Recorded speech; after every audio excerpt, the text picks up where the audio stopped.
Filipenses capítulo de número 1, versículo 27, assim nos diz a palavra do nosso Deus. Vivei, acima de tudo, por modo digno do Evangelho de Cristo, para que, ou indo ver-vos, ou estando ausente, ouça no tocante a vós outros, que estáis firmes em um só espírito, como uma só alma, lutando juntos pela fé evangélica. Meus amados irmãos, na medida em que nós adentrarmos as minúcias do texto lido, portanto o texto base da nossa exposição na noite de hoje, precisamos ter em mente algumas verdades, precisamos ter em mente algumas nuances paulinas, ditas à igreja em Filipos, e que se aplicam à igreja em todos os tempos, em todas as eras. Na medida em que eu e você começamos a cavar esse texto, precisamos ter em mente a importância de vivermos de modo digno do Evangelho de Cristo Jesus.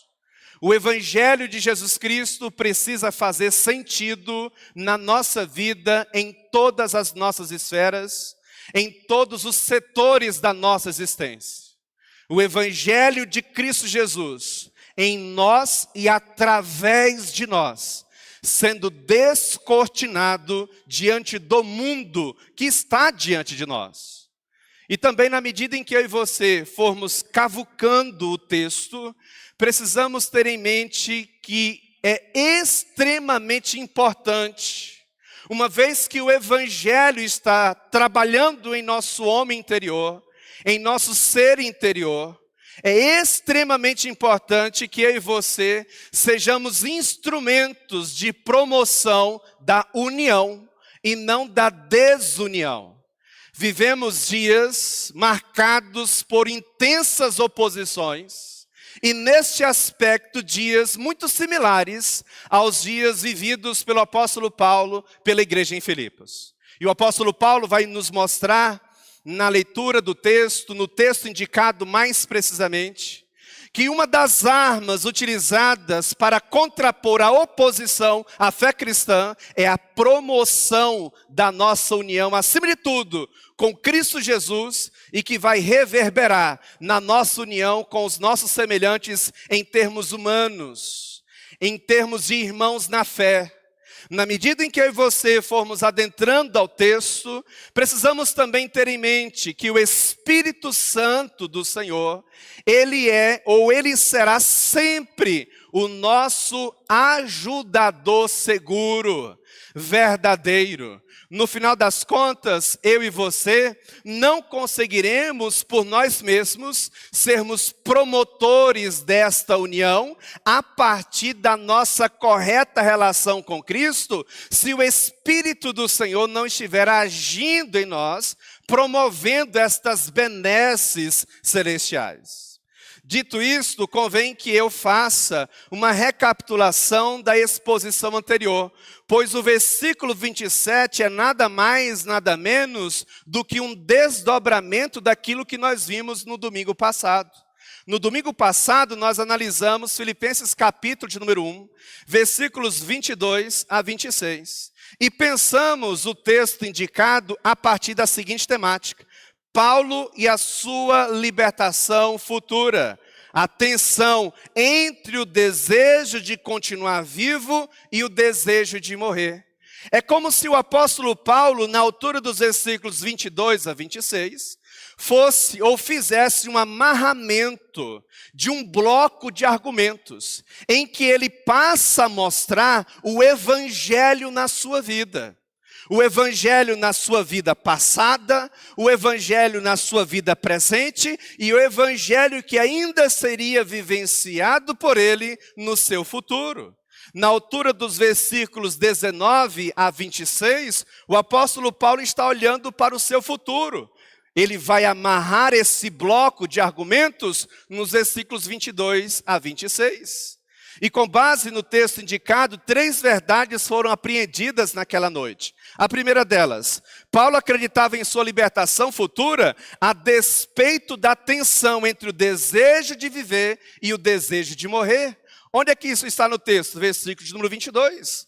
E uma das aplicações naquela noite fora: todo genuíno cristão, todo verdadeiro discípulo de Cristo Jesus, ele traz consigo este conflito interno, ele traz consigo esta tensão.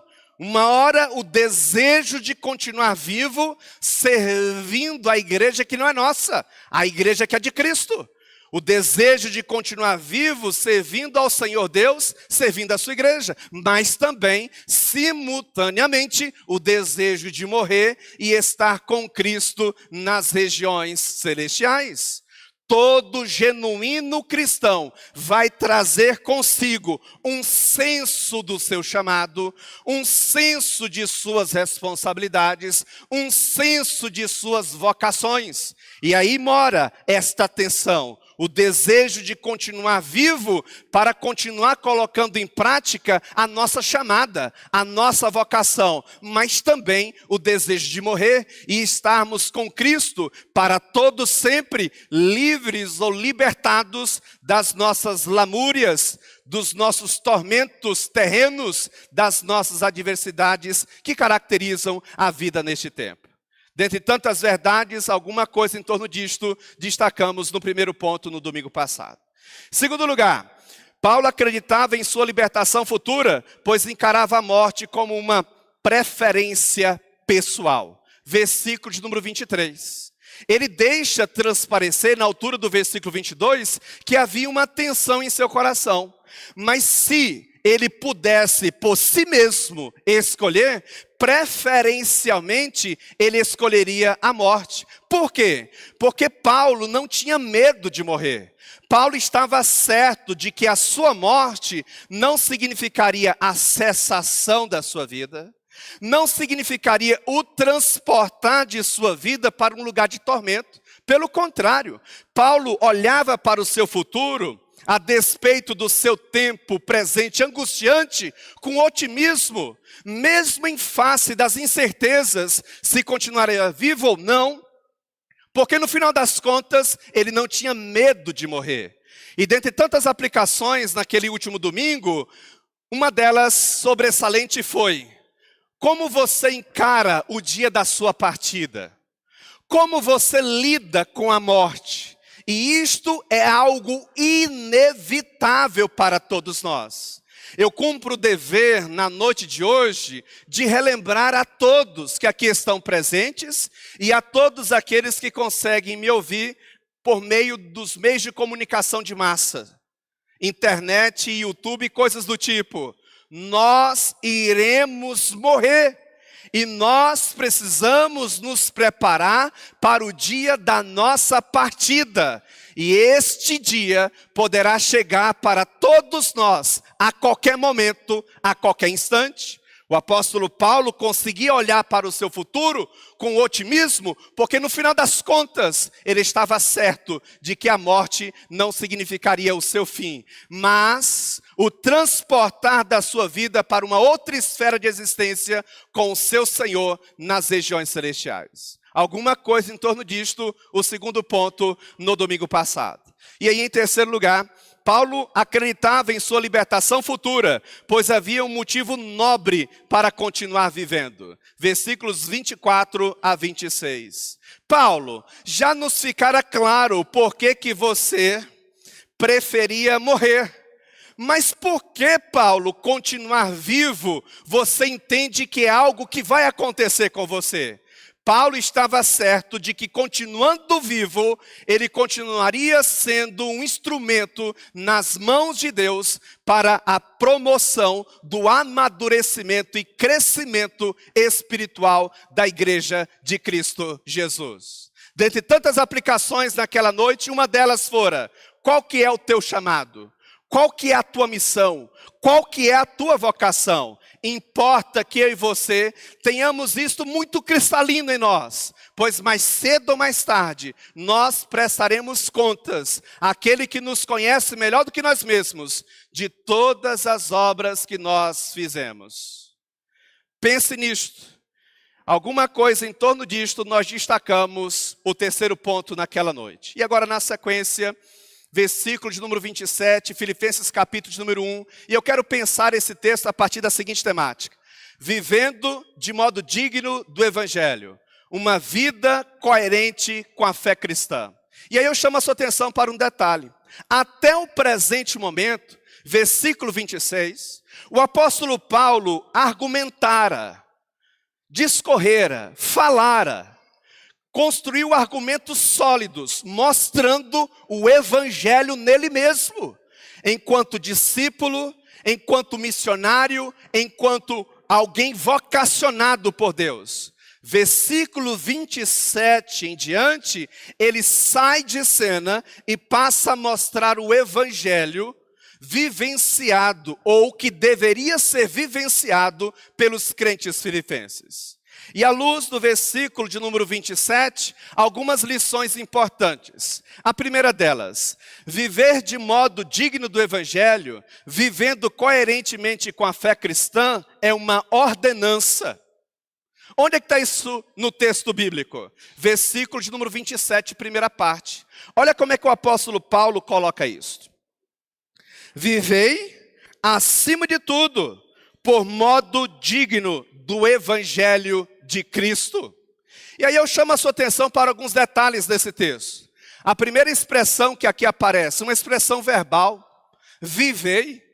Pergunta, o que é que nós temos em termos de expressão verbal por detrás desta tradução? Nós temos um verbo no modo imperativo, no tempo presente. Você sabe o que isso significa dizer? Significa dizer que nós não temos aqui um conselho, do tipo assim: olha, se você vê que for bom para você, então você faz. Nós não temos aqui uma espécie de indicação aleatória, do tipo: olha, se você considerar que é conveniente para você, que vai te fazer bem, que não vai te causar nenhum mal, então você acate a sugestão. Não tem nada a ver com isso. Nós temos, na altura do versículo 27, um texto prescritivo. Em outras palavras, nós temos aqui uma ordem. Nós temos uma ordenança, nós temos uma lei, nós temos um mandamento, nós temos um preceito que precisa ser acatado por todos nós, em todas as esferas ou em todos os setores da nossa existência. Não é algo que eu e você devemos atinar, observar somente quando nos for conveniente. Pelo contrário, em toda e em qualquer circunstância, diz Paulo, vivei. Vivei o que, Paulo? Acima de tudo, por modo digno do Evangelho de Cristo Jesus. Chama a sua atenção para um outro detalhe. A expressão vivei, na nossa tradução, no nosso vernáculo, à luz do original, traz uma expressão de conotação política. E a ideia aqui é ter um comportamento condizente com a sua condição de cidadão. Deixa-me repetir, porque isso é extremamente importante, para termos em mente o que Paulo está querendo nos dizer aqui. O que está por detrás da expressão vivei? Uma expressão de conotação política. E a ideia aqui é ter um comportamento condizente com a sua condição de cidadão. Os crentes filipenses, na sua maior parte, eram crentes de cidadania romana. E eles batiam no peito e diziam: nós somos cidadãos romanos. E eles não escondiam isso. Onde eles iam, uma das primeiras coisas que ficava sobressalente e que era explicitada nas suas relações, inter-relações, eram as suas cidadanias romanas, ou mais expressamente, a cidadania romana que caracterizava aqueles amados irmãos. É como se Paulo quisesse dizer, portanto, existe uma cidadania muito mais elevada, muito mais sobressalente, muito mais importante, muito mais exuberante, a saber, a nossa cidadania celestial. Portanto, meus amados irmãos crentes filipenses, portanto, meus amados irmãos, em todas as épocas, em todas as eras, em todas as épocas. Tenhamos em mente a importância de vivermos de modo condizente com o Evangelho de Cristo Jesus. Tentando ser ainda um pouquinho mais claro, eu e você não temos permissão, à luz das Sagradas Escrituras, para a hipocrisia. Eu e você não temos permissão, à luz das Sagradas Escrituras, para vivermos um evangelho aqui dentro e uma outra esfera de fé que não condiz com este evangelho lá fora. Tentando ainda ser um pouco mais pontual, precisamos ser crentes aqui dentro, precisamos ser crentes no trabalho, precisamos ser crentes na escola, na universidade, no supermercado, na fila do banco, no trânsito, em todos os setores da nossa vida. A maior arma contra o inimigo não é um sermão empolgante, não é um livro inspirador, mas uma vida que seja coerente com o Evangelho de Cristo Jesus. Até a altura do versículo de número 26, o apóstolo Paulo falara-nos sobre o evangelho em sua vida. Agora ele está falando do evangelho na vida daqueles para os quais ele está escrevendo. E evangelho, nas páginas das Sagradas Escrituras, diz respeito às boas novas de salvação, que nos foram descortinadas na pessoa do Filho, do Deus encarnado, a saber, Jesus Cristo. Ele é a boa nova de salvação para todos nós. Precisamos ter uma fé que seja coerente. Eu e você não temos permissão para sermos incoerentes. Dizermos uma coisa com as nossas palavras e com as nossas ações e reações desmentirmos as nossas palavras, os nossos discursos. Precisamos trazer dentro de uma sintonia fina aquilo que nós professamos com os nossos lábios e aquilo que nós professamos com as obras das nossas mãos e o trilhar dos nossos passos. No momento em que o apóstolo Paulo sai de cena e ele começa a falar do evangelho mais precisamente na vida dos seus leitores originais, uma das primeiras coisas que ele entende e que precisava ficar claro para aqueles amados irmãos e precisa ficar claro para todos nós é isto: viver de modo digno do evangelho, vivendo coerentemente com a fé cristã é uma ordenança. Você não tem escolhas. Isto daqui não é uma opção, é um mandamento. Você que diz que está em Cristo Jesus, precisa revelar isso em todos os setores da sua existência. Pergunta: teus filhos sabem que você é cristão? Tua esposa vê o cristianismo puro e simples nas tuas obras, nas tuas reações? Os teus colegas de trabalho sabem que você é cristão? Os teus vizinhos sabem que você é cristão? Os teus colegas com os quais você joga bola, sai para se divertir, eles sabem que você é cristão? Aquele cidadão que corta seu cabelo, aquela mulher que faz as suas unhas, minha irmã, aquela atendente de caixa que sempre você vai naquele supermercado e quase sempre é a mesma jovem, a mesma mulher ou o mesmo rapaz que te atende. Eles sabem que você é cristão? Quem é você para além dos marcos delimitadores desta igreja? É como se Paulo quisesse nos lembrar: cuidado, igreja, nós vivemos dias difíceis, dias em que a igreja está desacreditada. O apóstolo Paulo, aqui uma informação interessante: a igreja em Filipos foi a maior parceira do ministério do apóstolo Paulo, a coroa da sua alegria ministerial. Nenhuma igreja lhe trouxera tantas alegrias como a igreja em Filipos. Ao longo desta curta carta, por 17 vezes, o apóstolo Paulo menciona a expressão alegrai-vos e seus correlatos. Mas era uma igreja que passava por sérios problemas. A igreja em Filipos estava sendo infiltrada por falsos mestres, homens de uma aparência piedosa e, como dito, apenas uma aparência.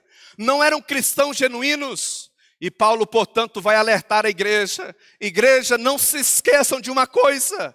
É extremamente importante que vocês vivam de modo digno do Evangelho de Cristo Jesus, acima de toda e qualquer circunstância. Essa é a primeira verdade destacada na noite de hoje. Em segundo lugar, viver de modo digno do Evangelho, vivendo coerentemente com a fé cristã, é promover a união, sobretudo entre os da família da fé. Pergunta, onde é que está isso no texto? Sequência do versículo 27. Olha o que disse o apóstolo Paulo. Para que, ou indo ver-vos, ou estando ausente. Isso aqui é interessante. O que Paulo está querendo dizer aqui? Olha, se eu for libertado da minha prisão domiciliar, eu vou ter com vocês. Mas se eu não for libertado da minha prisão domiciliar, consequentemente, estando ausente, pelo menos eu ouça acerca de vocês. É o que está posto na sequência do texto. Se ele fosse libertado, certamente ele não somente ouviria, mas ele veria o Evangelho fazendo sentido, mais uma vez, na vida daqueles amados irmãos. Mas se ele não fosse, ele tinha a expectativa de pelo menos ouvir falar. Falar do quê, Paulo? No tocante a vós outros, que estáis firmes em um só espírito, com uma só alma. A expressão espírito que aqui aparece, os comentaristas divergem. Existem bons comentaristas que entendem que a expressão espírito aqui é uma alusão à nossa parte imaterial, o espírito humano. É uma outra expressão para se reportar o nosso ser interior. Mas existem também bons comentaristas que partem do pressuposto de que aqui está alocado uma alusão à terceira pessoa da Trindade Santíssima. Portanto, nós temos aqui indicado, seja uma realidade ou outra, uma promoção de união profunda.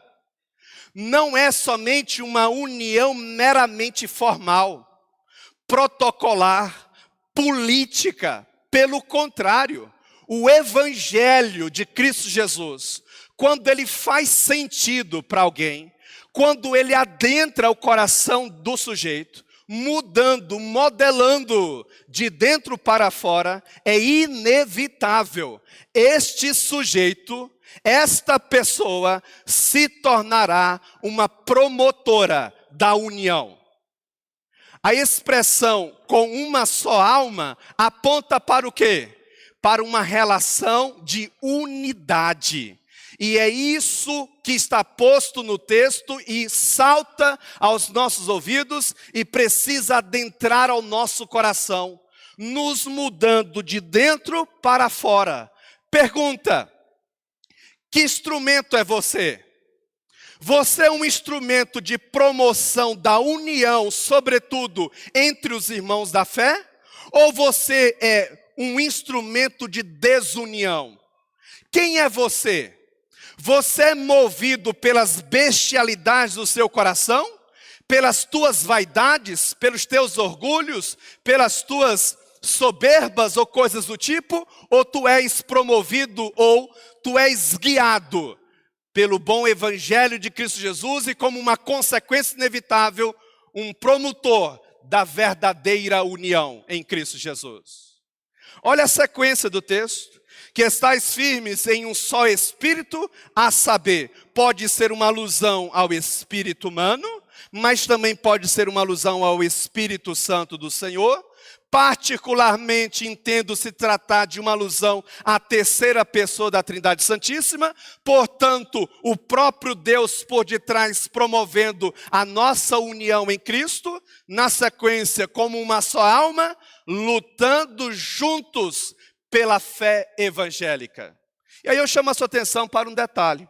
Essa expressão, lutando juntos pela fé evangélica, à luz do original, nós iremos encontrar uma palavra que dá origem à expressão atletismo.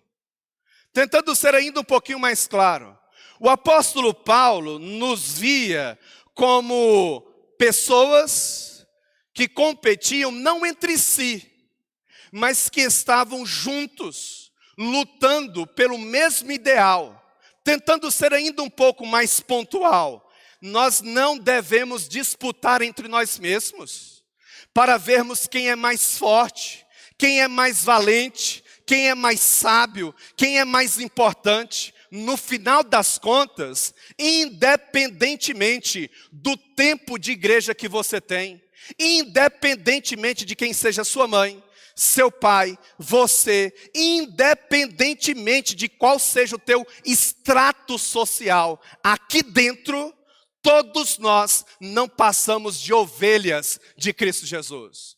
Você não é mais importante porque você é o membro mais antigo da igreja. Você não é mais importante porque tu és a líder de um departamento social no contexto dessa igreja. Você não é mais importante porque tu és um oficial no seio dessa igreja. Você não é mais importante porque lá fora você é importante. No final das contas, todos nós temos o mesmo valor. Não existem no seio da igreja pessoas mais importantes, pessoas menos importantes. Cuidado! O mundo no seio da igreja não gira em torno do seu querer, das suas vontades, das bestialidades do seu coração. No final das contas, o que deve imperar no nosso meio não é a nossa disputa de egos, uma queda de braço. O que deve imperar no nosso meio é o bom evangelho de Cristo Jesus. E o que é interessante, meus amados irmãos, é que quando o evangelho faz sentido para nós não precisamos ficar averiguando se está fazendo sentido para o outro. Internamente, na medida em que o evangelho vai adentrando e vai nos modelando de dentro para fora, nós vamos estabelecendo conexões inevitáveis. Porque a mudança que o evangelho produz em mim é a mesma mudança que o evangelho vai produzir em você. Ou seja, no final das contas, todos nós estamos convergindo para que rumo? Para qual alvo? Para Cristo Jesus. Ele é o centro das nossas atenções. Volto à seguinte pergunta: que tipo de instrumento é você? Que tipo de pessoa é você no contexto da igreja? Você se enquadra dentro daquele grupo de pessoas que toda igreja tem, que quando vê uma disputa, uma discussão, colocam mais lenha na fogueira? Ou você é daquele tipo de pessoa que quando presencia uma discussão, tenta acalmar os ânimos, abraça, chora junto? Quem é você? Eu cumpro o dever na noite de hoje de te dizer que se você se enquadra dentro dos promotores, dentro daqueles que promulgam a desunião, movidos por bestialidades, egos, disputas de egos inflamados, mais cedo ou mais tarde, a tua casa irá ruir. Ninguém que tendo se tornado um estorvo no caminho da igreja, tornou-se bem-sucedido. A tua leve e momentânea segurança no dia de amanhã se tornará em desastre. Deus não permite que ninguém se levante contra a igreja dele, promovendo desuniões, promovendo união não alicerçada nas Sagradas Escrituras. E aqui é interessante por causa do quê? Existem uniões que não são aprovadas pelo texto bíblico. E dito isto, convém que eu faça a seguinte observação: nem todas as pessoas querem manter uma relação de união conosco, mas no que depender de nós, precisamos ser promotores ou promulgadores de uma verdadeira unidade no seio da igreja. Para que, ou indo ver-vos, ou estando ausente, ouça no tocante a vós outros, que estáis firmes em um só Espírito, no Espírito Santo, com uma só alma, lutando juntos pela fé evangélica. Hernán Dias Lopes sintetiza esta última parte do texto de forma magistral. União de coração e mente, união no trabalho, união na fé. Quem é você no contexto desta igreja? Quem somos nós no contexto desta igreja? Segunda importante verdade: viver de modo digno do Evangelho, vivendo coerentemente com a fé cristã, é promover a união, sobretudo, entre os da família da fé. Qual que foi o tema da exposição na noite de hoje? Vivendo de modo digno do Evangelho, uma vida coerente com a fé cristã. Duas verdades foram destacadas na noite de hoje. A primeira delas: viver de modo digno do Evangelho, vivendo coerentemente com a fé cristã, é uma ordenança. Não é uma opção, é uma ordem. E precisamos obedecer. Segundo lugar, viver de modo digno do Evangelho, vivendo coerentemente com a fé cristã, é promover a união, sobretudo, entre os da família da fé. Versículo 27, segunda parte. E à luz de tudo aquilo que fora dito, algumas aplicações práticas para a nossa vida, a reger a nossa conduta diária. A primeira delas: seja coerente com o Evangelho, vivendo de modo digno da nossa vocação. Qual que é o teu chamado? Seja coerente com o Evangelho de Cristo Jesus, em todos os setores da sua vida. Os teus colaboradores sabem que você é cristão? Os teus clientes, aqueles irmãos que são comerciantes, certamente têm clientes que sempre voltam. Estes que sempre retornam ao teu estabelecimento, sabe que você é um cristão? Os teus colegas de trabalho, os teus colegas de futebol, o rapaz que corta seu cabelo, a mulher que faz o seu cabelo, minha irmã, que corta seu cabelo, que alisa seu cabelo, que pinta o seu cabelo, que faz as suas unhas, sabe que você é cristã?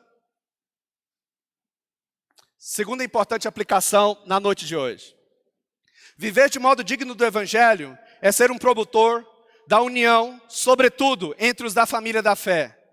Que tipo de instrumento é você? Deixa eu fazer aqui uma outra pergunta. Se a união desta igreja dependesse das tuas ações e reações, nós de fato seríamos uma igreja unida? Ou nós seríamos uma igreja marcada por rachas, divisões, dissensões? Se a união desta igreja dependesse daquilo que você tem feito, daquilo que você tem deixado de fazer, nós seríamos uma igreja mais forte ou mais fraca? Nós seríamos uma igreja mais robusta, mais firme no Evangelho juntos? Ou nós estaríamos numa realidade de uma igreja dividida, sucateada? Cuidado. Deus está vendo o que você está fazendo. Deus está vendo o que você está falando. Deus vê as conversas de WhatsApp que a gente não vê. Deus vê os acordos que nós não estamos vendo. Deus vê os contratos que nós não estamos vendo. Deus vê aquelas conversas de pé de ouvido, de maledicência, que nós não estamos vendo e nem ouvindo. Cuidado, mais cedo ou mais tarde, a casa pode cair. Em terceiro lugar, quanto mais próximos de Cristo Jesus, mais instrumento de união seremos. E o contrário também é verdade. E lembre-se, nem todos querem a paz. Isso aqui é interessante, meus irmãos. Eu e você podemos nos esforçar, eu e você podemos nos desdobrar na promoção da paz. Podemos nos desdobrar nos 30 para promover a boa união entre os irmãos da fé. Mas sempre existirá aqueles que não querem ter paz conosco. No que depender de você, lute, se esforce para promover a paz em Cristo Jesus. Aqui está uma das razões pelas quais muitos no interior da igreja não são promotores da união, sobretudo entre os irmãos. Porque no final das contas, não estão em união com Cristo Jesus.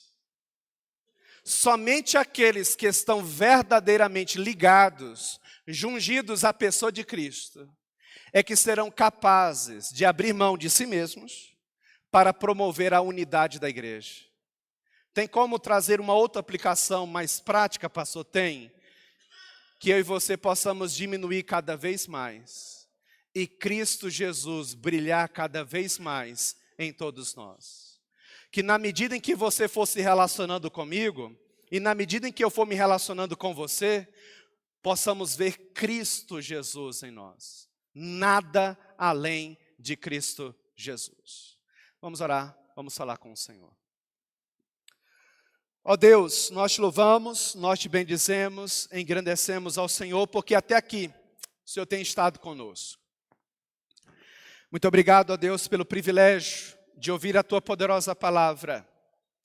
Muito obrigado pelas verdades que salvam, pelas verdades que libertam. Muito obrigado, ó Deus, pelo bom evangelho de Cristo Jesus. Ó Deus, não permita que nós venhamos viver de modo indigno do evangelho. Não permita. Traga sobre todos nós uma fé coerente com as verdades do evangelho. Só o Senhor sabe onde nós temos falhado. Só o Senhor sabe os nossos pecados. Tenha misericórdia de todos nós. Que sejamos coerentes, ó Deus, com a fé que dizemos professar.